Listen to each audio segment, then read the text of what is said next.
2019 সালে ডিসেম্বর মাসের 8 তারিখ যেটা ছিল 21শে অগ্রহায়ণ বাংলা ছিল, 2022 সালে ডিসেম্বর মাসের 8 তারিখ সেই 21শে অগ্রহায়ণটা পড়েছে। সেই থেকে এখন পর্যন্ত নানান চড়াই উৎরাইয়ের মধ্য দিয়ে নানান বাধা বিপত্তি মানুষের আবার সহযোগিতা নিয়ে আমরা একটা জায়গা দাঁড় করাতে পেরেছি। সেই চলার পথে যারা সহযোগিতা করেছিলেন তাদের প্রত্যেককে আমি ধন্যবাদ জানাই, এবং সাথে সাথে যারা আমাদের সমালোচক ছিল তাদেরকে আমি ডবল ধন্যবাদ জানাই। আমি মনে করি তাদের সমালোচনাই আমাদের সাকসেসের একটা সিঁড়ি বলে মনে করি। তাদের সমালোচনার জন্যই আমরা নির্ভেজাল ভাবে কর্মকাণ্ডে এগিয়ে নিয়ে যেতে পারছি। কারণ আমরা সবসময় ভাবি আমার পেছনে আমার ভুলটাকে ধরার জন্য একাধিক চোখ আছে, আমার কাজটা আরো কিভাবে নৈপুণ্যতার সাথে সম্পূর্ণ করতে পারি সেই জন্য চেষ্টা করি। আমাদের সমালোচকদেরকে ধন্যবাদ জানাই, অনুরোধ করি আপনারা এই ধরনের সমালোচনা করতে থাকুন গঠনমূলক, যাতে আগামী দিনে পীর আল ওয়াক্কা নলেজ সিটিকে বিশ্বের দরবারে আমরা পৌঁছে নিয়ে যেতে পারি। আমি ধন্যবাদ জানাবো প্রশাসনের বন্ধুকে, আজকে তারা তাদের সর্বোচ্চ দিয়ে চেষ্টা করেছেন আমাদের প্রোগ্রামটাকে সাকসেস করার। ট্রাফিক ম্যানেজমেন্টে দারুণ সহযোগিতা করেছেন।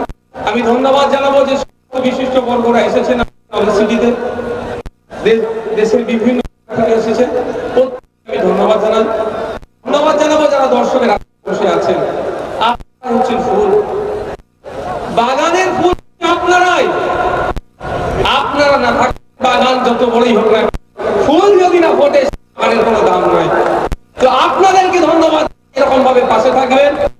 আপনারা এসেছেন, আপনাদের সহযোগিতা আমরা কামনা। শেষ করবো তার আগে মুজাদ্দেদ জামান ইমামুল হুদা সংগ্রামী সংঘর্ষ শিক্ষানুরাগী শাহ সুফি আবু বকর সিদ্দিক রহমাতুল্লাহ আলাইহি, আগের গুলো সব আপনারা কম বেশি জানেন, ইমামুল হুদা পর্যন্ত জানেন।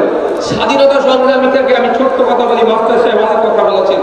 আপনারা জানেন বঙ্গভঙ্গ রদের কথা, বঙ্গভঙ্গের বিরোধিতা করেছিলেন রবি ঠাকুর, কিন্তু তার সাথে সাথে বাংলার মুসলিম সমাজ থেকে যিনি এই বঙ্গভঙ্গের জন্য বঙ্গভঙ্গের বিরোধিতা করে সর্বপ্রথম যিনি আওয়াজ তুলেছিলেন তিনি অন্য আর কেউ নয়, আপনার আমার পীর মুজাদ্দেদ দাদা হুজুর পীর কেবলা রহমাতুল্লাহ আলাইহি। তিনি ওখানে কাঁধ মিলিয়ে হিন্দু মুসলমান এক হয়ে এই বঙ্গভঙ্গের যে আইন পাস করতে চলেছিল তার বিরোধিতা করেছিলেন।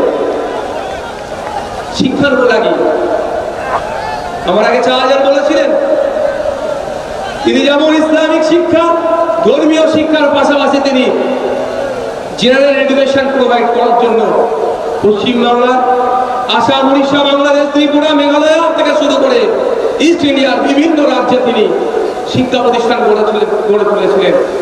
তারই দেখানোর পথকে আমরা পথে করে এগিয়ে যাচ্ছি মানুষের সেবার্থে, মানুষের কথা ভাবে আগামী প্রজন্মকে এগিয়ে নিয়ে যাওয়ার জন্য আমরা এখানে শিক্ষা এবং স্বাস্থ্য বিষয়ক প্রজেক্ট আগামী দিনে গড়ে তোলার চেষ্টা করব।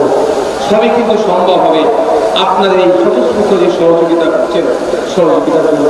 আমি শেষ করছি আমি আবারও আমাদের সমালোচকদেরকে ধন্যবাদ জানিয়ে আমি বক্তব্য শেষ করছি। সকলে ভালো থাকবেন, যারা এসেছেন দূর দূরান্ত থেকে সুষ্ঠুতার সাথে যেমন শৃঙ্খলাবদ্ধ হয়ে এসেছেন একইভাবে শৃঙ্খলার সাথে বাড়ি ফিরবেন।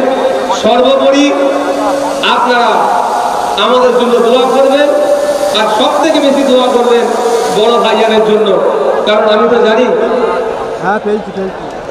জানি আমি শুধু কষ্ট পাই যখন বলে টাকা খেয়ে নিয়েছে, শুধু মানসিকভাবে কষ্ট পাই। কার সম্পর্কে বলছে? হয়তো আমি আমার বড় ভাইজানের সম্পর্কে সার্টিফিকেট দিলে আপনাদের নাও ভালো লাগতে পারে, কিন্তু আপনি যেন জানিয়ে রাখি, আপনারা অনেকে মেম্বার আছেন না, মাসিক 100 টাকা করে সংগঠনের টাকা আর নলেজ সিটির আলাদা টাকা, দুটো আলাদা ব্যাংকে রাখা হয়।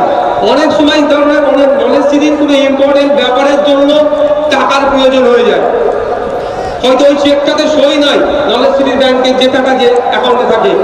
আমি বলি একটা দিকে যে আহলে সুন্নাত জামাতের যে এনজিও ব্যাংক আলাদা যে টাকা আছে সে টাকার চেকটা দিন না, তিনি ওই টাকা পর্যন্ত খরচ করেননি। অর্থাৎ যে নিয়েতে টাকা দিয়েছে সেই টাকা সেই খরচ যে করে তার সম্পর্কে অনেকে করেন।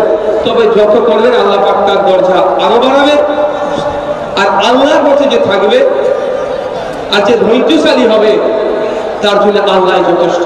ধন্যবাদ। আসসালামু আলাইকুম, সকলে ভালো থাকবেন।